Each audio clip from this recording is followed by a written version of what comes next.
మోసం చేయడం, అబద్ధాలు ఆడడం, మా ఇంట వంట లేదని చెప్పి కూడా మరొకసారి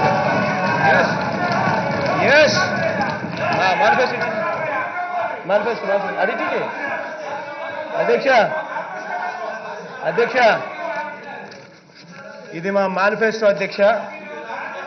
ఈ మేనిఫెస్టో చూపించి, ఈ మేనిఫెస్టో రిలీజ్ చేసి, ఎన్నికలకు వెళ్లే ముందు ఇది చూపించి, ఈ మేనిఫెస్టో ప్రజల దగ్గరికి తీసుకొని పోయి ఈ మేనిఫెస్టోకు ఓటేయండి అని చెప్పి మేము ప్రజలను అడిగినాం.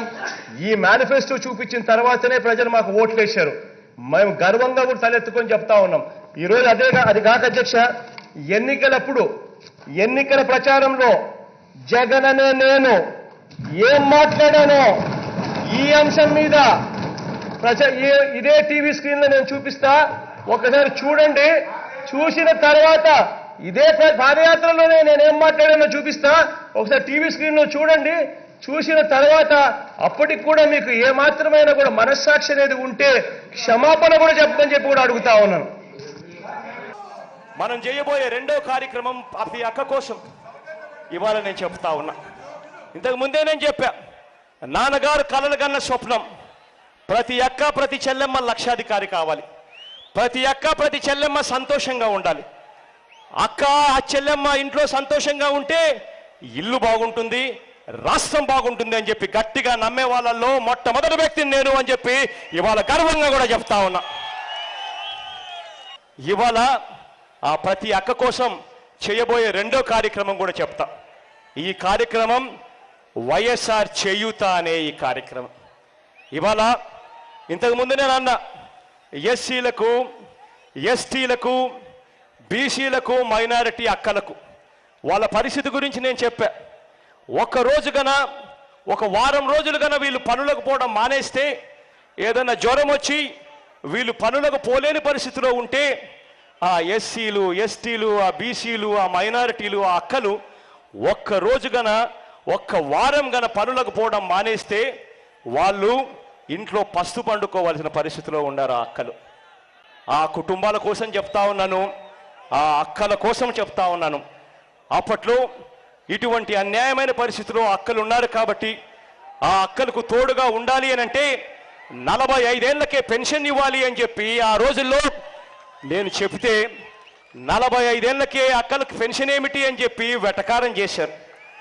45 సంవత్సరాలకే పెన్షన్ ఏమిటి అని చెప్పి వెటకారం చేసిన ఆ సూచనను కూడా పరిగణనలోకి తీసుకొని వైఎస్ఆర్ చేయూత అన్న కొత్త పథకానికి నాంది పలుకుతా ఉన్నాము అని చెప్పి నేను ఇవాళ చెప్తా ఉన్నా. ప్రతి 45 ఏళ్ళు దాటిన ప్రతి ఎస్సీ, ప్రతి ఎస్టీ, ప్రతి బీసీ, ప్రతి మైనారిటీకి చెందిన ప్రతి అక్కకు, ప్రతి కుటుంబానికి అక్షరాల 75,000 రూపాయలు ఉచితంగా ఇస్తామని చెప్పి హామీ ఇస్తా ఉన్నా మీ అందరికీ కూడా. రెండవ ఏడాది నుంచి దశల వారీగా ఆయా కార్పొరేషన్ల ద్వారా పూర్తి పారదర్శకతో ఎలాంటి లంచాలకు తావు లేకుండా ప్రతి అక్కకు, ప్రతి కుటుంబానికి అందరిగా చేస్తానని చెప్పి హామీ ఇస్తా ఉన్నా మీ అందరికీ. ఇంత స్పష్టంగా చెప్పినా కూడా దీంట్లో వక్రీకరించేదానికి ఎక్కడ తావు కూడా లేదు అధ్యక్ష.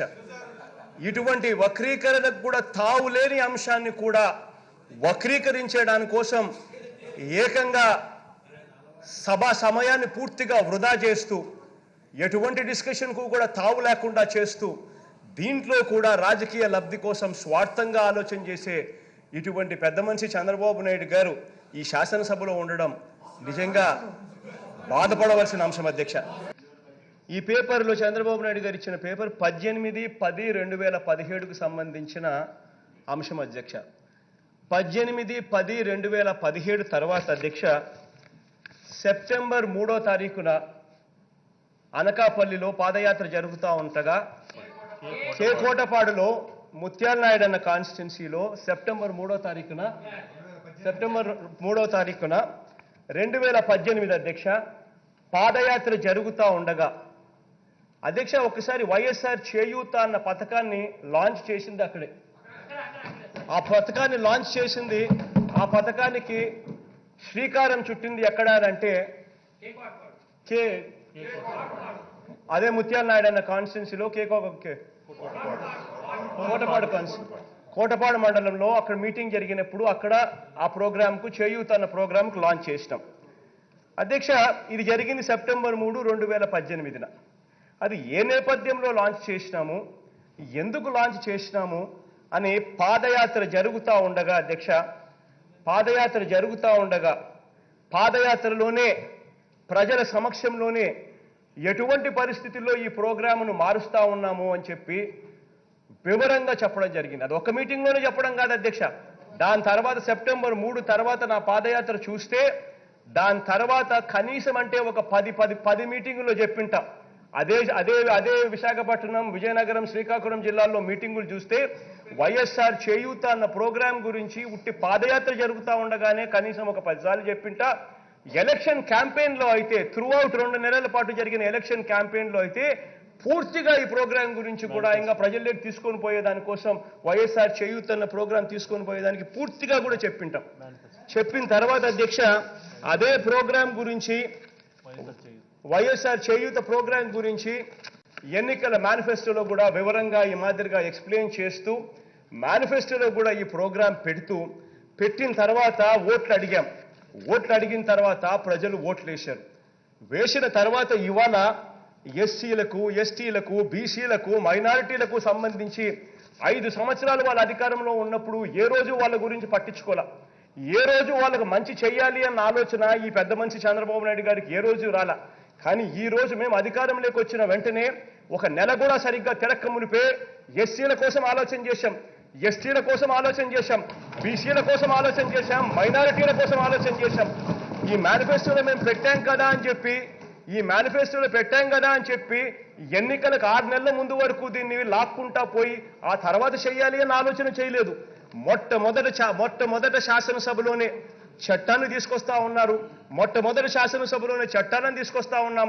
తీసుకొచ్చి బీసీలకు, ఎస్సీలకు, ఎస్టీలకు, మైనారిటీలకు పూర్తిగా మంచి చేయడానికి అడుగులు వేస్తా ఉన్నాం. నామినేషన్ పదవుల్లోనే కాదు, నామినేషన్ వర్కుల్లో కూడా 50% రిజర్వేషన్లు ఎస్సీలకు, ఎస్టీలకు, బీసీలకు, మైనారిటీలకు ఇచ్చే చారిత్రాత్మక నిర్ణయం తీసుకున్నాం. మహిళలకు సంబంధించి 50% రిజర్వేషన్లు ఇస్తూ నామినేటెడ్ పదవుల్లోనూ, నామినేటెడ్ ద్వారా వచ్చే కాంట్రాక్ట్ వర్కుల్లోనూ పూర్తిగా మహిళలకు కూడా ఇచ్చేట్టుగా చారిత్రాత్మక నిర్ణయాలు తీసుకుంటా ఉన్నాం. పర్మనెంట్ బీసీ కమిషన్, శాశ్వత ప్రాతిపదికన బీసీ కమిషన్ నిలిచేట్టుగా బిల్లు కూడా మూవ్ చేశాం. ఇన్ని గొప్ప కార్యక్రమాలు చేస్తూ ఉంటే 75% అధ్యక్ష లోకల్ రిజర్వేషన్లు, పిల్లలకు ఉద్యోగాలు దొరక అల్లాడిపోతా ఉన్నారు. ఈ పెద్ద మనిషి ముఖ్యమంత్రిగా 5 సంవత్సరాలు ఉన్నారు.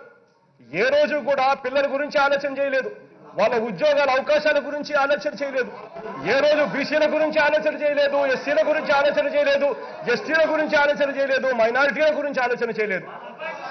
కానీ మేము వీళ్ళ మంచి కోసం, ఈ పిల్లల భవిష్యత్తు కోసం, ఈ బలహీన వర్గాల అభ్యున్నతి కోసం మేము వచ్చిన వెంటనే బిల్లులు తీసుకొస్తే ఆ బిల్లును ఎలా అడ్డుకోవాలి, ఆ బిల్లుల ద్వారా మంచి పేరు ఈ ప్రభుత్వానికి ఎక్కడొస్తుందో, వస్తే ఈ ప్రభుత్వానికి మంచి పేరు వస్తుందేనే అని చెప్పి దుర్బుద్ధితో నిన్నటి నుంచి ఇదే కార్యక్రమం జరుగుతూ ఉంది అధ్యక్ష.